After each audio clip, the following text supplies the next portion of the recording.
వందే మాత్రం. నేను మీ journalist Navata. Welcome to R voice.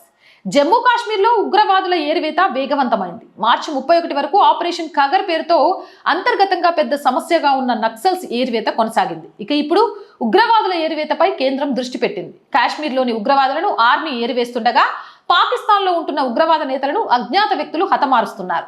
ఉగ్రవాదులకు ఉగ్ర నేతలకు మధ్య అనుసంధానకర్తలుగా పనిచేస్తున్న ఓవర్ గ్రౌండ్ వర్కర్స్ పై జమ్మూ కాశ్మీర్ లెఫ్టినెంట్ గవర్నర్ ప్రత్యేక దృష్టి సారించారు. ప్రభుత్వ ఉద్యోగులు చేస్తూ ప్రభుత్వం నుంచి ప్రయోజనాలను పొందుతూ ఉగ్రవాదులకు సహాయం చేస్తున్న వారిని గుర్తించి రాజ్యాంగంలోని ఆర్టికల్ 311 ప్రకారం శాశ్వతంగా ఉద్యోగాల నుంచి తొలగిస్తున్నారు.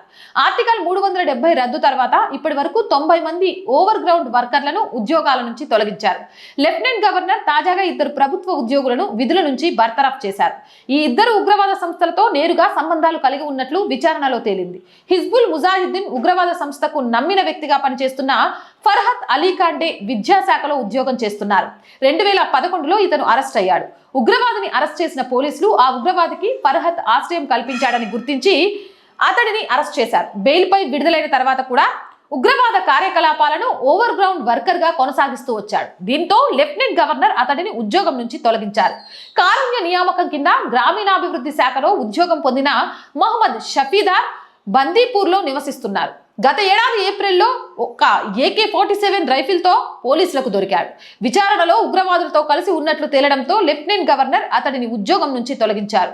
ఉగ్రవాదులు డ్రోన్ల ద్వారా ఓవర్ గ్రౌండ్ వర్కర్లకు డబ్బులకు బదులుగా బంగారాన్ని పంపుతున్నట్లు భద్రతా బలగాలు గుర్తించాయి.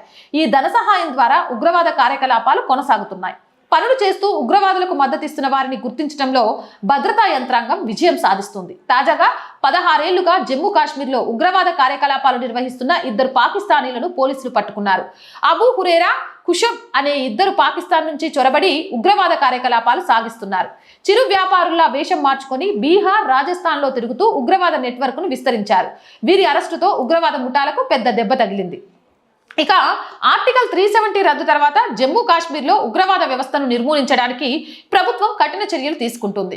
పంజాబ్లో ఉగ్రవాదాన్ని నిర్మూలించిన ఆపరేషన్ ఖగర్ తరహాలో ఇప్పుడు జమ్మూ కాశ్మీర్లో ఉగ్రవాదుల ఏరివేత సాగుతుంది. ఈ ఆపరేషన్లో భాగంగా ఉగ్రవాదులకు ఆశ్రయం కల్పించే వారిపై కఠిన చర్యలు తీసుకుంటుంది. ఉగ్రవాద ఆర్థిక వ్యవస్థను ధ్వంసం చేయడం, డ్రోన్ల ద్వారా జరుగుతున్న ఆయుధ, డబ్బు సరఫరాను అడ్డుకోవడం, ప్రభుత్వ ఉద్యోగుల్లో చొచ్చుకుపోయిన ఉగ్ర అనుచరులను తొలగించనున్నారు. జమ్మూ కాశ్మీర్లో భద్రతా పరిస్థితిని సమీక్షించేందుకు లెఫ్టినెంట్ గవర్నర్ మనోజ్ సిన్హా ఉన్నత స్థాయి సమావేశాలు నిర్వహిస్తున్నారు. ఉగ్రవాదులు, ఓవర్ గ్రౌండ్ వర్కర్లు, అనుచరులను లక్ష్యంగా చేసుకుని భద్రతా బలగాలు వ్యూహాత్మక ఆపరేషన్లు నిర్వహిస్తున్నాయి. ఈ చర్యల వల్ల జమ్మూ కాశ్మీర్లో శాంతి భద్రతలు మెరుగుపడటంతో పాటు ఉగ్రవాద వ్యవస్థ క్షీణించింది. జమ్మూ కాశ్మీర్లో ఉగ్రవాదుల ఏరివేత తీవ్ర వేగంగా సాగుతోంది. ఒకవైపు భద్రతా బలగాలు ఎన్కౌంటర్లో ఉగ్రవాదులను హతమార్చడం, మరోవైపు ఉగ్రనేతలను అజ్ఞాత వ్యక్తులు హతమార్చడం, ఇంకొక వైపు ఓవర్ గ్రౌండ్ వర్కర్లను ఉద్యోగాల నుంచి తొలగించడం జరుగుతోంది. ఈ బహుముఖ వ్యూహం ద్వారా ఉగ్రవాద వ్యవస్థను పూర్తిగా నిర్మూలించాలని ప్రభుత్వం లక్ష్యంగా పెట్టుకుంది. ఏదేమైనా నక్సలిజాన్ని అంతం చేసినట్టుగానే ఉగ్రవాదాన్ని కూడా అంతం చేయాలి. దానికి ప్రజలందరూ కూడా ప్రభుత్వానికి మద్దతు అందించాలి. అవునంటారా కాదంటారా? మీ అభిప్రాయం కామెంట్ చేయండి. జై హింద్, జై భారత్. అండ్ రోజు చెప్తుందేనండి, R group of channels, R voice, R political, R Sanskriti, 3 మన ఛానల్సే. So please subscribe our channels. Content బాగుంది అనిపిస్తే లైక్ చేయండి, షేర్ చేయండి. ఆర్థికంగా ఆర్ వాయిస్కి ఈరోజు మీ చేయూత చాలా చాలా అవసరం. ఆర్థికంగా సపోర్ట్ చేయాలి అంటే సబ్స్క్రిప్షన్ పక్కనే జాయిన్ అనే బటన్ ఉంటుంది. 1 to 5 లెవెల్స్ ఉంటాయి. ఏదో ఒక లెవెల్లో సపోర్ట్ చేయండి. లేదా స్క్రీన్ మీద గూగుల్ పే, ఫోన్పేతో పాటు అకౌంట్ డీటెయిల్స్ ఉంటాయి. మీకు తోచిన సహాయాన్ని అందించండి. వ్యాపార ప్రకటనల కోసం 8328500576 నెంబర్ని సంప్రదించండి. జై హింద్, జై భారత్.